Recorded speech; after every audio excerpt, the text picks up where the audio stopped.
بص يا عزيزي، انا طبعا احب الورك. ده الورك دي الفروجه هي كامله كده، هي كده ما بهزرش يا جماعه. اكتشفنا ان الفروجه حاجه والفرخه حاجه، فقررنا نعمل مقارنه احسن فروجه. جبنا 3 اماكن بتعمل فروجه مش فرخه، وهتعرف الفرق دلوقتي. ايه من سنه 58 اندريا، ده بقى حقيقي بتاع زمان، عليها 500 جنيه مع واحد رز. ده ورك وده ورك، دي الفروجه هي كامله كده، هي كده ما بهزرش يا جماعه. اللي انتوا شايفه ده ورك فرخ، ورك دبوسه، وبقيه الورك هي مخليه. دي الفروجه يا جماعه، هي فرخه صغننه خالص. دي مش كل الاماكن بتبيعها، ولكن تعالى نخلى كده ونشوف ايه، نخلي كده ونشوف لحمتها ايه. حلوه بس رقيقه خالص، صح؟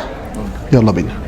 الله، تتبيله بجد، تحس فيها حاجات غنيه في التتبيله، في روزماري، في طعم حاجه نضيفه كده، طعمها سكر. الطعم بتاع زمان من سنه 58 لحد دلوقتي نفس الطعم، هو الطعم اللي انا كنت باكله زمان.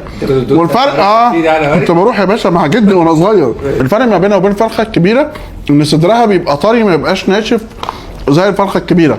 الفروجه بيبقى صدرها طري، دي معروف عنها ان الحته دي تبقى تربص رقيقه ازاي، فتحس بطعم الفراخ وهي مشويه، فاهم؟ ما تحسش ان في حاجه كبيره مش حاسس بطعم الفراخ. خش على اللي بعده بسرعه. وتاني واحد فروجه ابو العبد، كام قدامك؟ 465. هو اسمه فروجه فانا افتكرت لا، ده فرخه عاديه كده. ده كده غلطه، انا طالب فروجه يعني عايز فرخه صغيره، لكن هو مسميها فروجه على اسم البراند وخلاص. انا هو في السعوديه بالنسبه لهم دي كده اسمها فروجه. انا بالنسبه لنا في مصر الفروجه دي حاجه فرخه صغيره. ابتدي بالورك الاول كده. تحب انت الورك؟ انا احب الورك الصراحه، واشيل الجلد عشان ما تخنش. حته كمان. الصوص اللي جاي دوت شكله غريب.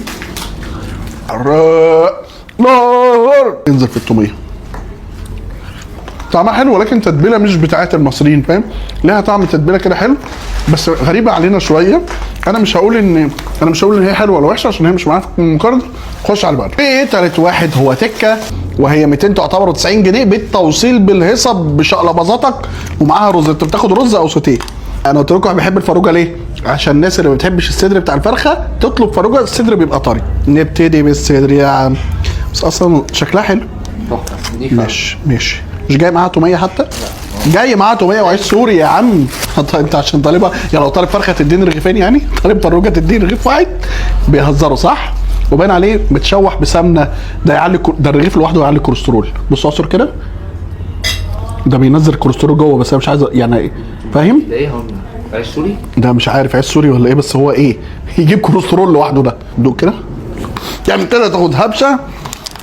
لا بقول لك ايه، الرغيف شكله يعلي كوليسترول بجد. بص يا عزيزي، انا طبعا احب الورك. ده الورك باين قدامك قد ايه؟ بص قد ايه في ذمتك؟ بص الورك قد ايه؟ صابع. ها، هي فروجه بقى، ما انت فاهم، انت واخد حاجه متدلعه ب 200 وحاجه. هي كده فروجه حلوه، ولكن الرز في سنه عضه كده مش عجباني. العيش ده اللي يعلي الكوليسترول، وهاري فود اصلا كوليستروله فين يا عزيزي؟ هاري فود كوليسترول في السما لوحده. تكه 290، اندريا 500 جنيه. بس الصراحه اندريا ايه، بيفكرني بالفرخه بتاعت ستي، الفروجه بتاعت زمان يا هلا، بتاعت ست وستك وهي نازله من على السطح سعيالك فروجايه صغيره. تقول جيت على فجاه، خد الفروجايه الصغيره دي مش خساره فيك، رغم ان هي ب 500 جنيه. بس اندريا عاملها سكر يا هلا، الطعم بتاع زمان. 10 من 10 اندريا.